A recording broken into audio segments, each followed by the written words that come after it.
Stop pleasing people. Stop pleasing everyone around you. Stop pleasing others and start living. I know that sounds simple, but I am 83 years old. And it took me 60 years to understand those 3 words. 60 years of saying yes. 60 years of running around for everyone else. 60 years of stop pleasing. Being something I told myself I would do tomorrow. And I need to confess something before I die. Not about a mistake. Not about someone I wronged. About the woman I lost while trying to please everyone else. The art of saying no, nobody teaches you that. Not your mother, not your husband, not any book or TED Talk or audiobook ever fully prepared me for what it actually costs to stop people pleasing and set boundaries after a lifetime of yes. But I learned it at 83, and I am going to tell you exactly how. Stay with me. Because if you have ever said yes when everything inside you was screaming no, this is the story you needed to hear. My name is Eleanor Grace Mitchell, 83 years old, Vermont. Stop pleasing people. Stop pleasing everyone in your life.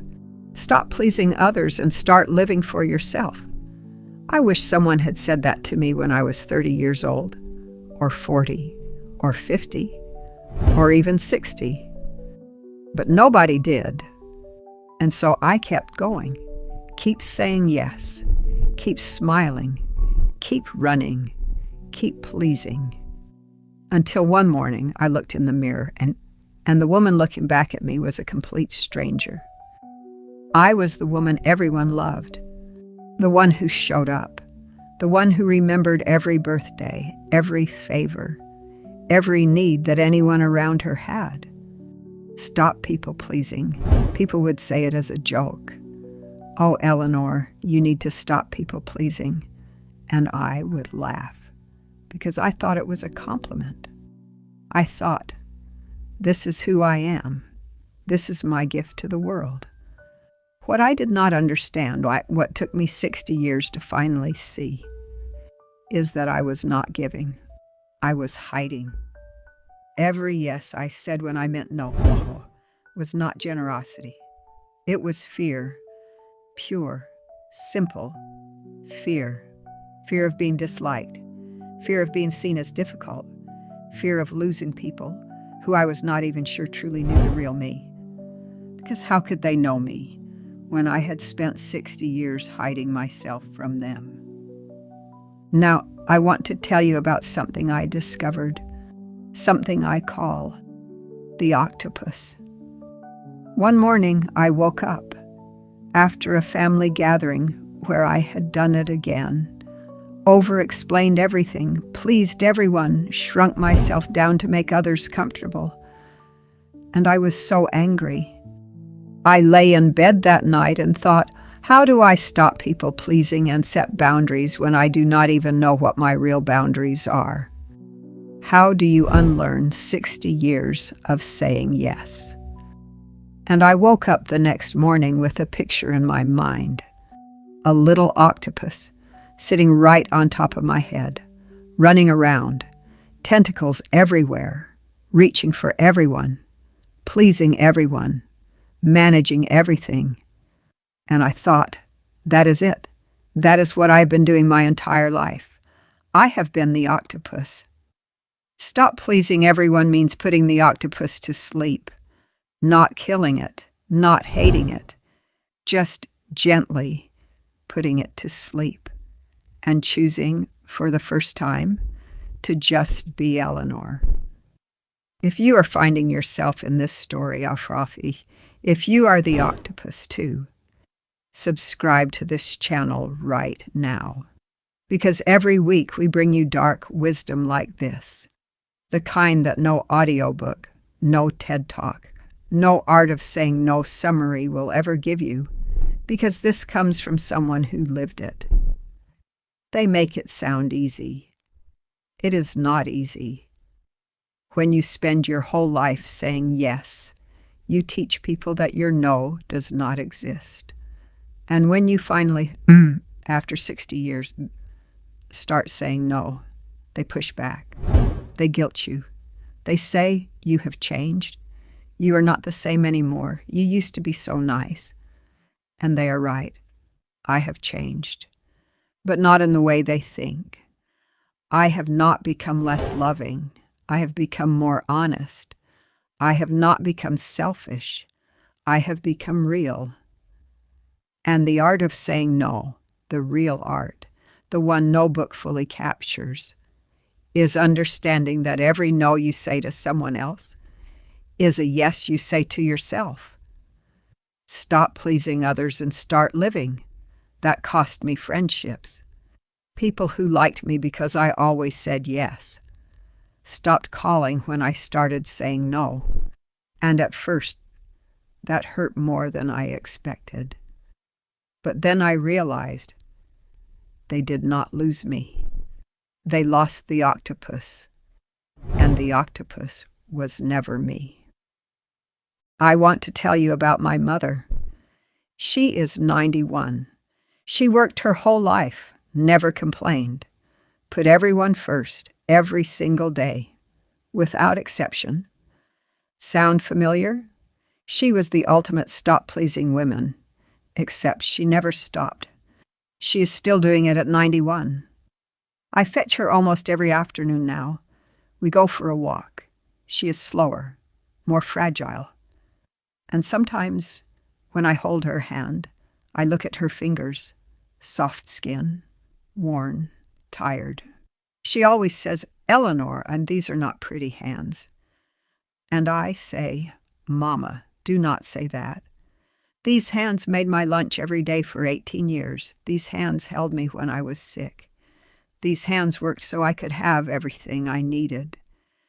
These are the most beautiful hands I have ever seen." And I wonder sometimes, did anyone ever tell her to stop pleasing everyone? Did anyone ever say, "Your no matters too"? I do not think they did. And I see it in her eyes sometimes, that tiredness, that quiet exhaustion of a woman who gave everything and never once asked, "What do I want?" 8. I spend time in my garden now, every morning, hands in the soil, feeling the cold of it, the realness of it. Nature does not perform. It does not run around trying to please anyone. Sometimes it is hot and dry. Sometimes it rains. Sometimes things look dead. And then the sun comes back, and the green returns. And it is exactly the same life that was always there, just waiting. That is what I was all those years. The same life, just buried under 60 years of performing. 60 years of stop-pleasing being a promise I never kept to myself. At 83, I am finally keeping it. And the woman I found underneath all of that is more beautiful than anything the octopus ever was. Here is the dark wisdom I want to leave you with. Stop people-pleasing and set boundaries. Not because a book told you to, not because a TED Talk inspired you, not because of any art of saying no, summary you read online.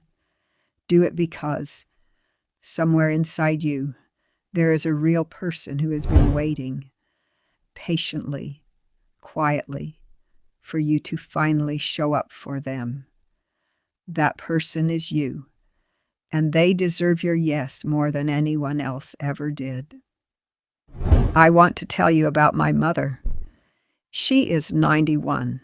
She worked her whole life, never complained, put everyone first, every single day, without exception. Sound familiar? She was the ultimate stop-pleasing woman, except she never stopped. She is still doing it at 91. I fetch her almost every afternoon now. We go for a walk. She is slower, more fragile. And sometimes, when I hold her hand, I look at her fingers, soft skin, worn, tired. She always says, Eleanor, and these are not pretty hands. And I say, Mama, do not say that. These hands made my lunch every day for 18 years. These hands held me when I was sick. These hands worked so I could have everything I needed. These are the most beautiful hands I have ever seen. And I wonder sometimes, did anyone ever tell her to stop pleasing everyone? Did anyone ever say, you're no matters too? I do not think they did. And I see it in her eyes sometimes, that tiredness, that quiet exhaustion of a woman who gave everything and never once asked, what do I want? 8. I spend time in my garden now, every morning, hands in the soil, feeling the cold of it, the realness of it. Nature does not perform. It does not run around trying to please anyone. Sometimes it is hot and dry. Sometimes it rains. Sometimes things look dead. And then the sun comes back, and the green returns. And it is exactly the same life that was always there, just waiting. That is what I was all those years. The same life, just buried under 60 years of performing. 60 years of stop-pleasing being a promise I never kept to myself. At 83, I am finally keeping it. And the woman I found underneath all of that is more beautiful than anything the octopus ever was. Here is the dark wisdom I want to leave you with. Stop people-pleasing and set boundaries. Not because a book told you to, not because a TED Talk inspired you, not because of any art of saying no, summary you read online. Do it because, somewhere inside you, there is a real person who has been waiting, patiently, quietly, for you to finally show up for them. That person is you, and they deserve your yes more than anyone else ever did.